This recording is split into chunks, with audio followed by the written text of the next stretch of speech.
Erev Tov Rabotai, we are continuing with our Mishna Yomi. We begin today with a new Masechet, Mishnot Masechet Sanhedrin.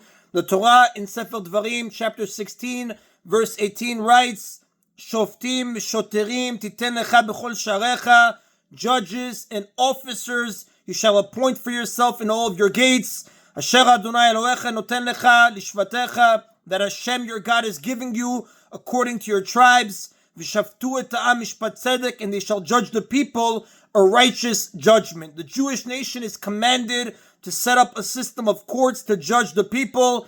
This system includes different types of courts, each with its own level of authority. A court of Torah law is known as a bedin, literally a house of law. A bedin consists of a group of judges who hear and decide all cases. No jury exists in Jewish law. The judges who try the case are also question the witnesses, weigh the evidence and legal arguments, and hand down both the verdict and the sentence.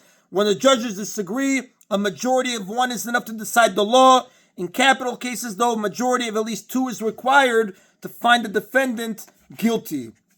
We begin with Perek Aleph, Mishnah Aleph. There are three levels of courts. Courts of 3 judges, courts of 23 judges, what we call the lower Sanhedrins, and the high court of 71 judges, the great Sanhedrin. The larger the court, the more authority it has, and the more types of cases it can try. This chapter teaches which cases may be judged by which court. Dinei mamonot bishlosha. Monetary cases, specifically disputes about loans, are judged by a court of 3. Now, if one person claims, what do we mean when we say monetary cases, disputes about loans? If one person claims that another borrowed money from him, and he brings witnesses who testify that the other person indeed borrowed from him, or they testify that he admitted that he borrowed from him, and the defendant denies the claim, a court of 3 judges may try the case. Now, disputes involving loans do not require 3 ordained judges. Rather, any 3 knowledgeable men are enough. Now, according to biblical law, to Torah law, a judge does not have the authority unless he is ordained. We learned this from Shemot, chapter 22, verses 7 and 8, where the word Elokim is used for a judge. Furthermore, at least 3 ordained judges are needed because the word Elokim appears 3 times in those verses. The rabbis, however, made an exception with regard to loans. They decreed that even non-ordained judges may try cases of loans because people might stop lending money if they see that lenders have to go to the trouble of finding 3 ordained judges when a disagreement arises. For the same reason, the sages allowed a single ordained judge to try cases of loans, but only if he is a famous expert we call Yachid Mumche Larabim. Only here does the Mishnah refer to non-ordained judges.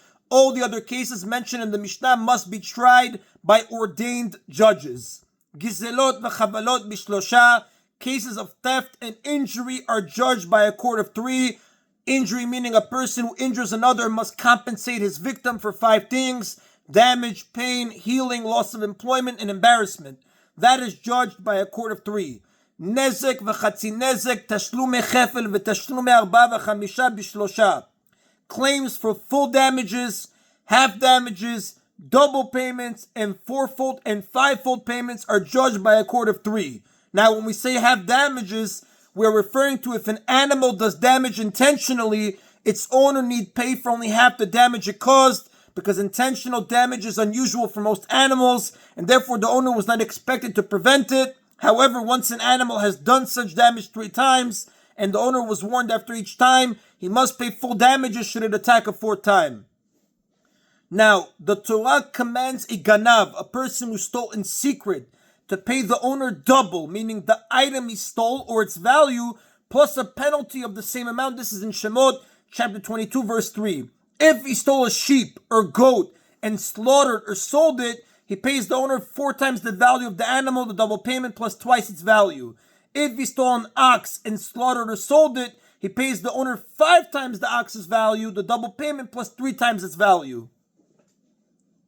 Other cases that are judged by a court of 3, ha'ones v'amfateh v'amotzi shemra bishlosha, claims against a violator, a seducer, and a slanderer, a husband who falsely accuses his wife of adultery, are judged by a court of 3. Div Rabbi Meir, these are the words of Rabbi Meir. Now, a seducer is a man who violates or seduces an unmarried virgin Na'ara must pay a penalty of 50 silver shekels.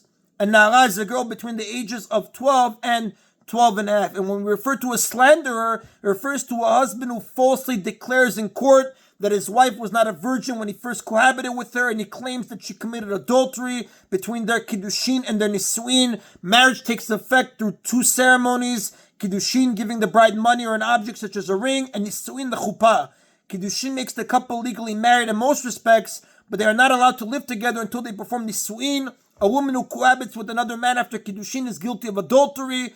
In those times, kiddushin and nisuin were performed sometime apart, but nowadays they are performed one after the other in a single ceremony. The husband also brings witnesses who testify falsely that she committed adultery. If the court discovers that the witnesses were lying, the husband must pay a penalty of 100 shekels. He receives lashes, and he may never divorce her against her will. In order to find the husband guilty, a court of 3 ordained judges is required. These again are the words of Rabbi Meir. The sages disagree with the last ruling, but the sages say, Mutzi Shem Ra be-23. The case of a slander is judged by a court of 23 because it includes the possibility of capital punishment. The wife is sentenced to death if she is found guilty. If the witnesses are in fact telling the truth and the woman is convicted of adultery, she is subject to a death penalty. And this requires a court of 23 judges, like we learned in Mishnah 4. Rabbi Meir, on the other hand, rules that 3 judges are enough, because if the case does lead to a capital punishment case, 20 judges can be added. According to the sages, however, if new judges are added, it will look as if the original 3 were found to be disqualified or incompetent. Therefore, 23 judges are required from the start, and the Rav tells us that Halakha does follow the opinion of the Chachamim. That is out of Mishnah Aleph. Mishnah Bet continues to discuss how many judges are needed in various cases.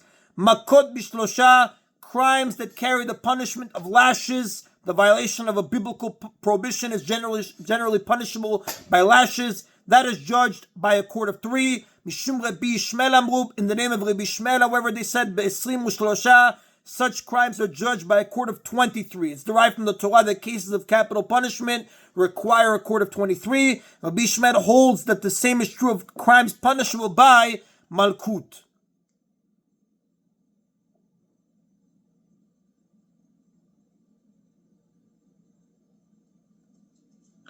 Ibur chodesh bishlosha, the addition of a day to the month, meaning the sanctification of the 30th day of a month as the Rosh Chodesh of the following month, is done by a court of 3. Now, the months of the Jewish calendar are based on the lunar cycle, in which each revolution of the moon around the earth is a month. However, one revolution takes about 29 and a half days, whereas a month must consist of full days. It's necessary, therefore, to make some months 29 days and other 30 days. The length of each month in earlier times did not follow a fixed calendar, but was determined on a month-by-month basis by witnesses who saw the new moon. If witnesses testify on the 30th day of the current month that they saw the new moon the previous night, the court sanctifies that day as Rosh Chodesh, the first day of the incoming month. If witnesses do not testify on the 30th day, the next day, the 31st, automatically becomes Rosh Chodesh without any decision by the court. The Mishnah teaches that 3 judges are needed to accept the witness's testimony and to perform the sanctification ceremony. Now, the Mishnah says Ibur Chodesh, which literally means the addition of a 30th day to the month, in which case Rosh Chodesh is delayed until the 31st day. This, however, happens automatically if no witnesses testify on the 30th day. The court is not involved. Clearly, then, the Mishnah does not refer to the situation, but rather to Kiddush HaChodesh, the sanctification of the month, where the court actively declares the 30th day as Rosh Chodesh. The Mishnah uses the word Ibur instead of Kiddush, only so that the wording of this clause will match the wording of the next clause where Ibur is appropriate. Ibur Shana Bishlosha, and the addition of a month to the year, meaning the decision to make a leap year by adding a 13th month, is done by a court of 3. Diva Rabbi Meir, these are the words of Rabbi Meir. Now, like we explained, the months of the Jewish calendar follow the cycle of the moon. However, as far as the length of the year is concerned, the cycle of the sun must also be included in the calculations, because a lunar year, 12 revolutions of the moon, is about 11 days shorter than a solar year, 1 revolution of the earth around the sun. Therefore, if there is no adjustment, the lunar year would fall behind by 11 days every solar year. Over time, the Jewish festivals, which fall on particular dates of lunar months, would gradually shift to different seasons, which are determined by the cycle of the sun. This shift is unacceptable because the Torah commands that Pesach must always fall in the springtime, as says in Dvarim, chapter 16, verse 1. In order to prevent this shift from happening, every few years the court added an extra month after Adar called Adar Sheni to the year, making it a leap year. The Jewish leap year contains an extra month, not merely an extra day. In this way, they enabled the lunar months and festivals to catch up with the solar year and continue to fall in the proper seasons. Besides the fact that Pesach must fall in the springtime, there are other considerations that make the addition of a month necessary.